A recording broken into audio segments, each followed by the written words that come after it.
اب اس کا ریکارڈ اس کے سامنے، اس کا رپورٹ کارڈ اس کے سامنے پیش کر دیا جائے گا، جیسے ایک اسٹوڈنٹ کا رپورٹ کارڈ پیش کر دیا جاتا ہے، اور اس میں الگ الگ کیٹیگریز ہوتی ہے. اس میں جو ہے جیسے کو کریکولر ایکٹیویٹیز کی کیٹیگری ہوتی ہے، اس میں ایجوکیشن کی کیٹیگری ہوتی ہے، اسپورٹس میں وہ اسٹوڈنٹ کیسا تھا اس کی کیٹیگری ہوتی ہے، اس کا بیہیویئر کیسا تھا اس کی کیٹیگری ہوتی ہے. اسی طرح ہمارا جو رپورٹ کارڈ ہمیں روز معاشر میں دیا جائے گا اس میں بھی الگ الگ کیٹیگریز ہوگی، اور اس میں جو کیٹیگری جو کالم سب سے زیادہ ویٹ رکھتا ہوگا، سب سے زیادہ ویٹیج رکھتا ہوگا، وہ ہوگا نماز کا کالم میرے دوستوں، نماز کا کالم. اور سب سے پہلے ہمیں نماز کا حساب لیا جائے گا. ہمارا جو ہماری نماز ہے اگر پابند ہوگی، ہم نماز کے اگر پابند ہوں گے، ہم نماز صحیح ٹائم پہ پڑھتے ہوں گے، تو ہمارے باقی جو کیٹیگریز ہیں ان کا حساب بھی آرام سے لیا جائے گا، سختی نہیں ہوگی اس میں. لیکن اگر ہماری جو پہلی کیٹیگری جس کا سب سے زیادہ ویٹ ہے یعنی کہ نماز، اگر ہم اس میں فیل ہو گئے تو میرے دوستوں ہمارے دوسرے کیٹیگریز کا حساب بھی بہت مشکل ہونے والا ہے. پوائنٹ نمبر 7 میرے دوستوں، main reason for Muslims to enter heel.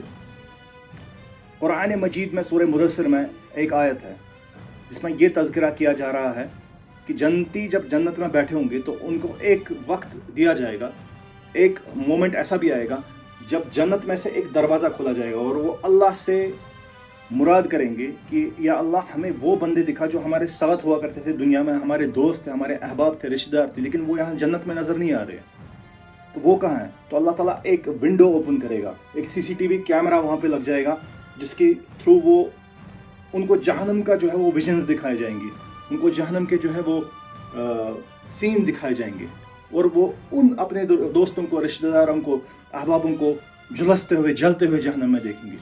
اور وہاں سے ایک کسی طریقے سے وہ کنورزیشن ہو جائے گی کہ جنت میں جو بیٹھے ہوئے ہوں گے جنتی، کسی مائک کے ذریعے یا اللہ تعالیٰ بہتر جانتا ہے اس وقت کیسی ٹیکنالوجی امپلیمنٹ ہو جائے گی جس کی وجہ سے وہ کنورزیشن کر پائیں گے ان جہنمیوں سے، اور ان کا ہم کلام ہوگا آپس میں، اور وہ پوچھیں گے ان جہنمیوں سے جن کو وہ جانتے تھے دنیا میں، ما سلککم فی سقر، اے یار تو ہمارے ساتھ ہوتا تھا دنیا میں، تو مسلمان تھا، کلمے والا تھا، تو جہنم میں کیا کر رہا ہے؟ تو پہلا جواب ہوگا میرے دوستو، قالوا لم نک من المصلین، ہم ان میں سے نہ ہوتے تھے جو نماز 5 وقت پڑھتے تھے. Point number 9، most beloved deed in eyes of اللہ. رسول اللہ صلی اللہ علیہ وسلم نے فرمایا 3 اعمال ہیں جو اللہ رب العزت کو سب سے زیادہ محبوب ہے، اور ان میں سے سب سے پہلی کیٹیگری، سب سے پہلی ڈگری جس عمل کی ہے وہ ہے نماز اپنے ٹائم پہ ادا کرنا. ان الصلاۃ کانت علی المؤمنین کتابا موقوتا، نماز اپنے صحیح ٹائم پہ مقرر کی گئی ہے مومنوں کے لیے.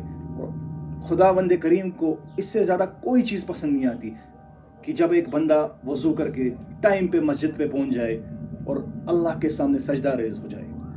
یہ اللہ رب العزت کو سب سے زیادہ پسند. اور last but not the least, point number 10 میرے دوستوں، پل صراط کا آرام سے کراس کرنا نماز کے نور کی وجہ سے.